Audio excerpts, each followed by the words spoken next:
Movie start होती है और हम एक छोटी लड़की जियानी को देखते हैं जो अपने फादर के बनाए हुए पपेट्स के साथ खेल रही थी। लेकिन तभी उसे एक छोटी सी चिड़िया दिखाई देती है। उसे पकड़ने के लिए वो विंडो के पास आती है। अब यहाँ से सीन शिफ्ट होकर जाता है जियानी के फादर जेफ पर और उसकी बेबी सिटर समैंथा पर। यहाँ हमें पता चलता है कि जियानी की फादर जेफ असल में एक कॉमिक आर्टिस्ट है और उनकी बनाई हुई कॉमिक्स और कैरेक्टर्स को देखकर समैंथा काफी इम्प्रेस है। इसके बाद हम दोबारा से जियानी को देखते हैं जो विंडो से बाहर देख रही थी। जिससे पहले तो वो चिड़िया कहीं भी दिखाई नहीं दे रही थी, लेकिन फिर अचानक से वो चिड़िया उसके सामने आ जाती है, जिसकी वजह से जेनी डर जाती है और नीचे गिर जाती है। अब उसके गिरने की आवाज सुनकर जेफ और समैंथा के साथ साथ जेनी की मदर भी उसके पास आ जाती है। वो लोग देखते हैं कि जेनी की फोरहेड से खून निकल रहा है, जिसकी वजह से उसके पेरेंट्स यानी जेफ और उनकी वाइफ काफी परेशान हो जाते हैं। तब जेनी की मदर समैंथा को डांटते हुए उसे कहती है कि इसमें तुम्हारा कसूर है, तुम्हारी वजह से हुआ है ये सब कुछ, क्योंकि तुम इसकी बेबी सिटर हो, इसका ख्याल रखने की जिम्मेदारी तुम्हारी है। इस बात पर जेफ अपनी वाइफ को समझाते हुए उसे चुप करवाने की कोशिश करता है, लेकिन उसकी वाइफ जेफ पर भी गुस्सा होते हुए उसे कहती है कि खुद तो तुम सारा दिन काम करते रहते हो, लेकिन उससे हमें तो कोई फायदा नहीं है क्योंकि उसके कौन सा तुम्हें पैसे मिलते हैं। अब यहाँ पर हमें पता चलता है कि जेफ असल में जॉबलेस है, यानी अभी उसके पास कोई भी काम नहीं है। अगले सीन में जेनी की मदर उसे हॉस्पिटल ले जाने लगती है, लेकिन जब जेफ भी उनके साथ जाने के लिए कहता है तो उसकी वाइफ उसे मना कर देती है। अब क्योंकि उन दोनों की बनती नहीं थी इसीलिए उनकी डिवोर्स हो जाती है। इसीलिए अब वो दोनों ही जेनी की कस्टडी के लिए काफी परेशान हैं। इसी बीच जेनी के ग्रैंडफादर कहते हैं कि मैं नहीं चाहता कि मेरी ग्रैंड डॉटर के ऐसे ही बार बार चोटें लगती रहे लापरवाही की वजह से। अब वो जेफ को कहते हैं कि अब क्योंकि तुम्हारे पास तो जॉब नहीं है इसीलिए तुम अपना ख्याल तो रख नहीं सकते, अपनी बेटी का कैसे रखोगे। तब ये सुनकर जेफ दुखी होते हुए अपनी वाइफ से पूछता है कि आखिर तुम मेरे साथ ऐसा क्यों कर रही हो। ये सुनकर वो कहती है कि मैं जानती हूँ कि तुम अपनी बेटी यानी जेनी से प्यार करते हो, लेकिन अभी तुम उसका ख्याल रखने के काबिल नहीं हो, तुम उसका ख्याल रख ही नहीं सकते। इसके बाद जेफ की वाइफ उसे कुछ पैसे देते हुए कहती है कि ये कुछ पैसे तुम रख लो, इससे तुम अपनी लाइफ का एक न्यू स्टार्ट ले लेना और जेनी को मेरे पास ही छोड़ दो। लेकिन जेफ उसकी इस ऑफर को लेने के लिए इनकार कर देता है। इसके बाद जेफ जब अपने घर जाता है तो अपनी बेटी की पुरानी वीडियोस देखकर उसे काफी मिस करने लगता है। नेक्स्ट डे वो अपनी बेटी जेनी के साथ एक रेस्टोरेंट में जाकर वहाँ अपनी वाइफ के आने का वेट करने लगता है। इसी दौरान जेफ के पास उसकी वाइफ की कॉल आती है और वो उससे कहती है कि देखो जेफ, तुम बेवकूफी कर रहे हो, तुम्हें कॉन्ट्रैक्ट पर साइन कर देना चाहिए जिससे कि सब कुछ ठीक हो जाए, हम सभी खुश रहें। लेकिन जेफ उसकी इस बात का कोई भी जवाब नहीं देता। तभी जेफ के पास उसके कॉलेज का फ्रेंड आता है जिसने एक साल पहले ही अपनी कॉमिक बुक्स की कंपनी खोली होती है। तब ये सुनकर जेफ को काफी खुशी होती है, लेकिन जब वो जेफ से पूछता है उसकी लाइफ के बारे में तो जेफ उसे सब कुछ बता देता है कि उसकी लाइफ में कितनी प्रॉब्लम्स चल रही हैं और तो और वो जॉबलेस है, अभी बेरोजगार है। तब ये सारी बातें सुनकर जेफ का फ्रेंड काफी हैरान होता है क्योंकि जेफ उन सब में सबसे बेस्ट आर्टिस्ट हुआ करता था। और तभी जेफ के पास फिर से उसकी वाइफ की कॉल आती है जिससे जेफ को पता चलता है कि वो तो गलत रेस्टोरेंट में आ गया है क्योंकि उसकी वाइफ ने उसे जहाँ पर बुलाया था वो कोई दूसरा रेस्टोरेंट था। तभी जेफ अपनी वाइफ को अपने उस कॉलेज फ्रेंड के बारे में भी बताता है कि आज मैं उससे मिला हूँ और मैं उसके साथ मिलकर काम करने वाला हूँ। लेकिन जब ये बात जेफ का फ्रेंड सुनता है तो वो उसे सिर्फ और सिर्फ कॉमिक बुक्स की इंकिंग यानी पेंटिंग का काम देने के लिए कहता है। तब ये सुनकर जेफ काफी हैरान भी होता है और डिसअपॉइंटेड भी क्योंकि वो तो एक अच्छा कॉमिक आर्टिस्ट था। ये सारी बातें जेफ की वाइफ भी सुन पा रही होती है, इसीलिए वो जेफ से कहती है कि मैंने सारी बातें सुन ली हैं, जॉब को हासिल करना इतना आसान नहीं होता। लेकिन अब क्योंकि जेफ की वाइफ का पूरा ध्यान तो कॉल करने पर होता है जिसकी वजह से उसका काफी बुरा एक्सीडेंट हो जाता है और उसकी मौके पर ही बहुत बुरी तरह मौत हो जाती है। उसके मरने पर जेफ और जेनी बहुत ज्यादा दुखी हो जाते हैं। फिर जब जेफ फ्यूनरल में अपनी वाइफ के बारे में लोगों को बता रहा होता है तो तभी वहाँ पर रखी हुई एक कैंडल गिर जाती है और दूसरी कैंडल की आग की वजह से जेफ की बनाई हुई एक पेंटिंग में आग लग जाती है, जिसकी वजह से पिक्चर में बना हुआ जेफ का चेहरा बुरी तरह से खराब हो जाता है। इसी दौरान समैंथा फायर एक्सटिंग्विशर की मदद से आग को बुझा देती है। फिर जेनी के ग्रैंडफादर जेफ से मिलते हैं और उससे बताते हैं कि जिस गाड़ी ने मेरी बेटी और तुम्हारी वाइफ को हिट किया है उसका अभी तक पता नहीं चला, लेकिन सबको लगता है कि ये कोई एक्सीडेंट नहीं बल्कि ये एक मर्डर है जिसे कि एक्सीडेंट बना दिया गया है।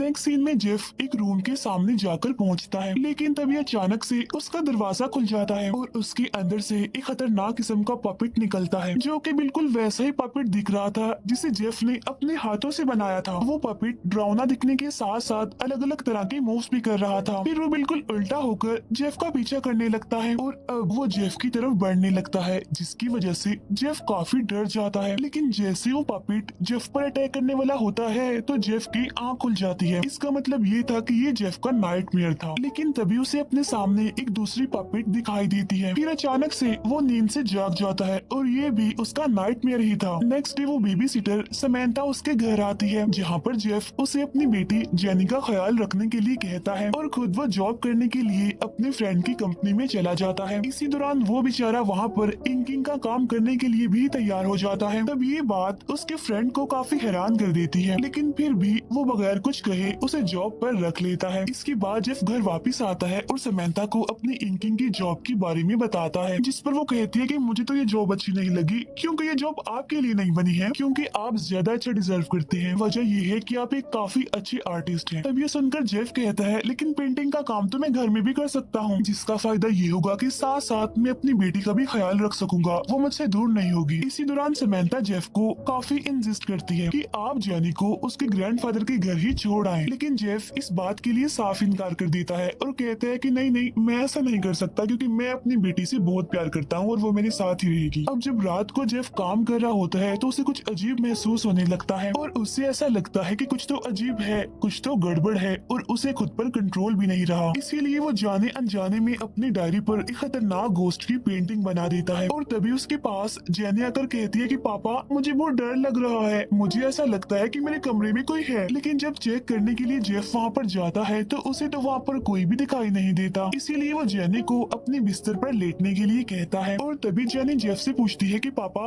क्या आप मुझे ग्रैंडफादर के पास भेज देंगे, जिस पर जेफ साफ इनकार करते हुए कहता है कि नहीं, बिल्कुल भी नहीं। इसी दौरान जेफ जेनी की बातें सुनकर काफी हैरान हो रहा था, क्योंकि जेनी खुद को बेबी कह रही थी और उसका बात करने का अंदाज भी काफी अलग ही था और वो अलग ही तरह से बिहेव कर रही थी। जब अगले दिन जेफ ऑफिस पहुंचता है तो वो गलती से अपने कोलीग को उस गोस्ट की पेंटिंग भी दे देता है जिसे कल रात उसने बनाया था। तब ये देखकर उसका कोलीग और उसका बॉस जो कि उसका फ्रेंड था, दोनों ही काफी खुश होते हैं और उसके गोस्ट के कैरेक्टर को देखते हुए उसका फ्रेंड फिर से उसे कॉमिक आर्टिस्ट बना देता है। इसके बाद सीन चेंज होता है और हम जेनी को उसके रूम में देखते हैं और उसे भी अपने रूम में वही पपेट दिखता है जो कि जेफ को अपने रूम में दिखा था। और जैसे जैसे पपेट उसकी तरफ बढ़ती है तो जेनी डर जाती है और अपने फादर जेफ को आवाज लगाती है। तब जेफ उसके पास पहुंचता है और उसे वहां से लेकर अपने रूम में आ जाता है। फिर नेक्स्ट मॉर्निंग जेफ और जेनी रात हुए इंसिडेंट के बारे में बात करते हैं, जिस पर जेनी उसे बताती है कि मुझे रात अपने कमरे में एक मॉन्स्टर दिखाई दिया था जो कि बहुत ही डरावना था। तब इस बात पर जेफ उसे समझाते हुए कहता है कि तुम्हारे पपेट फ्रेंड भी तो डरावने दिखते हैं, लेकिन तुम उनसे नहीं डरती क्योंकि वो तुम्हारे दोस्त जो हैं। तब ये सुनकर जेनी को लगता है कि शायद वो अपने रूम में दिखने वाले मॉन्स्टर को भी अपना फ्रेंड बना सकती है। फिर जेफ देखता है कि जेनी ने भी उसी गोस्ट की पिक्चर बनाई हुई है जो कि उन्हें दिखता है। तब ये देखकर वो काफी हैरान भी होता है और डर भी जाता है। इसी दौरान जेनी फिर से खुद को बेबी बुलाती है, इसीलिए जेफ अब ऑफिस पहुंचकर इस बारे में सर्च कर रहा होता है। लेकिन तभी वहाँ पर जेफ का कोलीग पहुंच जाता है और जेफ उसे इस सब के बारे में बताता है और उससे पूछता है क्या तुम भूतों पर यकीन रखते हो, जिस पर उसका कोलीग कहता है कि हाँ, मुझे लगता है कि गोस्ट सच में एग्जिस्ट करते हैं। उसी टाइम उनके ऑफिस की एक लड़की आकर जेफ को बताती है कि एक अमीर बूढ़ा आदमी आपके बारे में पूछने के लिए यहाँ पर आया था। तब उसके बारे में सुनकर जेफ फौरन समझ जाता है कि वो कोई और नहीं बल्कि जेनी के ग्रैंडफादर हैं। इसीलिए वो फौरन उनसे मिलने के लिए उसके पास पहुँचता है। तो अब यहाँ पर पता चलता है कि असल में जेनी के ग्रैंडफादर को ये शक है कि उनकी बेटी को मारने वाला कोई और नहीं बल्कि जेफ है, यानी कि उसने ही अपनी वाइफ को मार दिया। इसके बाद हम देखते हैं कि जेफ जब अपने घर वापस आता है तो समैंथा उसे ड्रिंक देती है और उससे रिलेशनशिप बनाने की कोशिश करती है। तब इस बात से जेफ काफी हैरान होता है और ऐसा करने से मना कर देता है, जिससे समैंथा को काफी बुरा भी लगता है और एम्बेरसमेंट भी होती है, जिसकी वजह से वो वहाँ पर नहीं रुकती और वहाँ से चली जाती है। फिर हम देखते हैं कि जेफ रात को जब काम कर रहा होता है तो उसने असल में जेनी के रूम में कैमरा लगा दिया था, जिसमें वो देखता है कि जेनी के रूम में वही ड्राउनी पपेट है जिसे वो मॉन्स्टर कह रही थी, यानी कि जो उन दोनों को ही दिखाई दे रही थी। उसे देखकर जेफ काफी डर जाता है और फौरन जेनी के रूम में जाता है, लेकिन वहाँ पर उसे कोई भी दिखाई नहीं देता। इसी दौरान हम जेफ के पीछे नोटिस करते हैं कि वहाँ पर छोटे छोटे पपेट्स मूव कर रहे हैं। फिर जब वो विंडो से बाहर देख रहा होता है तो हमें कमरे में कोई दिखता है जिसने कि अपने ऊपर चादर ली हुई थी, और जब जेफ चादर हटाकर चेक करता है तो उसे पता चलता है कि ये कोई और नहीं बल्कि ये तो जेनी है। फिर जेनी जेफ से पूछती है कि पापा बताएं मामा कहाँ है, जिस पर जेफ कहता है कि यहीं पर है, वो तो हमेशा ही हमारे साथ है। फिर जब जेफ ऑफिस के लिए जा रहा होता है तो उसे बस में फिर से वही पपेट दिखती है जो कि उस पर अटैक करने की कोशिश भी करती है, जिससे जेफ तो बहुत डर जाता है। फिर हम समंथा को देखते हैं जो कि जेनी को ढूंढते हुए एक रूम के पास पहुंचती है जहां पर उसे जेनी की आवाज सुनाई देती है, इसीलिए वो अंदर जाने की कोशिश करती है, लेकिन खुद ब खुद दरवाजा बंद हो जाता है। इस बात से वो काफी घबरा जाती है, लेकिन दरवाजा फिर से खुल जाता है और जेनी रूम से बाहर आ जाती है। ठीक उसी टाइम समंथा को भी वहाँ पर वही पपेट दिखती है, जिसकी वजह से अब वो भी बहुत डर जाती है, और जब जेफ वापिस आता है तो वो उसे भी सब कुछ बताती है, लेकिन वो ये भी कहती है कि शायद मुझे लगता है कि ये मेरा वहम होगा, तो इसीलिए वो उन बातों को इग्नोर कर देती है। लेकिन जेफ तो इस बात से काफी परेशान हो जाता है, इसीलिए वो उस रूम का दरवाजा अच्छे से लॉक कर देता है ताकि उसकी बेटी जेनी उसे दोबारा ओपन न कर सके। फिर जब जेफ जेनी के पास पहुंचता है तो वो उससे पूछती है कि क्या आप मुझे मॉम को देने वाले थे और उसके बदले में उनसे पैसे लेने वाले थे। तब ये बात सुनकर जेफ काफी घबरा जाता है क्योंकि उसकी और उसकी वाइफ के अलावा किसी को भी ये बात नहीं पता थी। नेक्स्ट डे समंथा जब आती है तो वो जेनी को ब्रेकफास्ट देती है, जिसको खाते ही जेनी की तबीयत खराब होने लगती है, उसकी सांसें बंद होने लगती है और वो बुरी तरह से तड़पने लगती है। तब ये देखकर जेफ काफी डर जाता है और उसे इंजेक्शन लगा देता है, जिससे वो ठीक हो जाती है। लेकिन उसी टाइम झूमर का एक स्क्रू ढीला हो जाता है, जिससे वो खुलकर समंथा के सर पर लग जाता है और वो गिरकर बेहोश हो जाती है। अब यहाँ पर हम देखते हैं कि ऐसा करने वाली कोई और नहीं बल्कि वो पपेट ही होती है। अब क्योंकि समंथा ने काफी पहले ही पुलिस को कॉल कर दी थी, इसीलिए पुलिस वहाँ पर आती है। तब जेनी को देखकर पुलिस को ऐसा लगता है कि शायद उस पर जुल्म किया जा रहा है, उसे टॉर्चर किया जा रहा है, इसीलिए वो जेनी से बात करने की कोशिश करते हैं, जिससे उन्हें कंफर्म हो जाता है कि ऐसा कुछ नहीं है जैसा वो सोच रहे हैं। अब इसके बाद हम देखते हैं कि जो पपेट जेनी और जेफ को नजर आ रही थी वो कोई और नहीं बल्कि असल में जेनी की मदर ही है। फिर वो पपेट यानी जेनी की मदर समंथा के रूम में जाती है और उसे मारने की कोशिश करती है, जिससे समंथा की आंख खुल जाती है और वो काफी डर जाती है। फिर वो डरते हुए जेफ के पास पहुंचती है और उसे बताती है कि इस घर में कुछ तो ऐसा है जो काफी डरावना है, साथ साथ वो काफी खतरनाक भी है, और मुझे लगता है कि वो कोई और नहीं बल्कि आपकी वाइफ है, जेनी की मदर है, जो कि हम सबको परेशान करने की, मुझे मारने की कोशिश कर रही है। तब ये सुनकर जेफ उससे कहता है कि अभी तुम्हारी तबीयत ठीक नहीं है तो इसीलिए तुम घर चली जाओ ताकि तुम थोड़ा सा रेस्ट कर लो। फिर जेफ अपनी बेटी को भी उसके ग्रैंडफादर के साथ भेज देता है। फिर रात को जेफ मैजिक करके अपनी वाइफ से बात करने की कोशिश करता है। तब उसकी वाइफ उसे दिखाती है कि कैसे उस दिन उसका एक्सीडेंट हुआ था। फिर फौरन ही उसकी वाइफ पपेट के रूप में उसके सामने आ जाती है।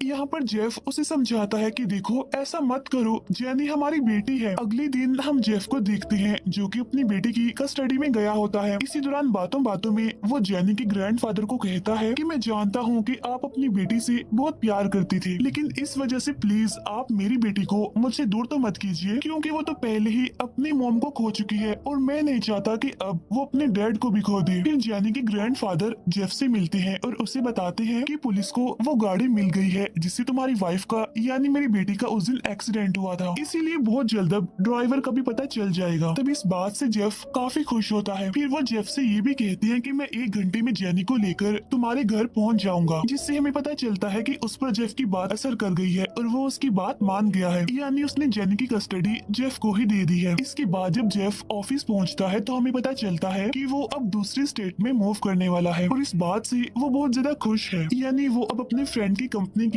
दूसरी ब्रांच में काम करेगा। उसी टाइम वहाँ पर उसकी कॉमिक बुक के बनाए हुए गोस्ट कैरेक्टर का पोस्टर लाया जाता है। तब उसे देखकर उसका फ्रेंड जेफ को बताता है कि मैंने कॉमिक की एंडिंग थोड़ी चेंज कर दी है, जिसमें ये गोस्ट मरने की बजाय और भी खतरनाक और पावरफुल होकर वापस लौटेगी। तब इस बात की वजह से जेफ काफी डर जाता है और अपनी बेटी जेनी को बचाने के लिए घर के लिए निकल जाता है। फिर वो जेनी के ग्रैंडफादर को कॉल करता है और उनसे कहता है कि आप जल्दी से जेनी को घर से बाहर निकाल लें, क्योंकि वो घर उसके लिए सेफ नहीं है। इसी दौरान जेनी जैनी के ग्रैंडफादर जेफ को किसी मेल के बारे में बताने की कोशिश कर रहे होते हैं, लेकिन तभी कोई उसे धक्का देकर सीढ़ियों से नीचे फेंक देता है। इसके बाद जेफ जब घर पहुंचता है तो वो देखता है कि जैनी के ग्रैंडफादर तो बहुत ज्यादा इंजर्ड हैं, इसीलिए वो समैंथा को आवाज लगाने लगता है। लेकिन जैनी के ग्रैंडफादर जिन्हें हल्की हल्की होश थी, वो जेफ को ऐसा करने से मना करते हैं और उन्हें मोबाइल में आई हुई वो मेल दिखाते हैं, और वो मेल थी असल में किलर की पिक्चर। तब किलर को देखकर जेफ बहुत ज्यादा हैरान हो जाता है। इतनी ही देर में समैंथा भी वहाँ पर आ जाती है और जेफ उसे वो किलर की पिक्चर दिखाता है, और हमें यहाँ पर पता चलता है कि वो किलर कोई और नहीं बल्कि समैंथा है, जिसने जेफ की वाइफ का मर्डर किया था। लेकिन समैंथा को इस बात का जरा भी अफसोस, जरा भी पछतावा नहीं होता। वो चिल्लाकर कहती है कि जेफ, मैं तो बस तुम्हारी मदद कर रही थी क्योंकि तुम्हारी वाइफ तुमसे सब कुछ छीन लेने वाली थी। यहाँ पर हमें पता चलता है कि समैंथा ने तो जैनी को भी खाने में जहर मिलाकर दिया था, यानी जब उसकी तबीयत खराब हुई थी, लेकिन उसकी मदर ने उसे बचा लिया। इसके बाद समैंथा कांच का टुकड़ा लेकर जेफ की तरफ उस पर अटैक करने के लिए बढ़ती है, लेकिन तभी वहाँ पर वो पपेट पहुँच जाती है, जो कि उस कांच को समैंथा के गले में ही घुसा देती है, जिससे समैंथा की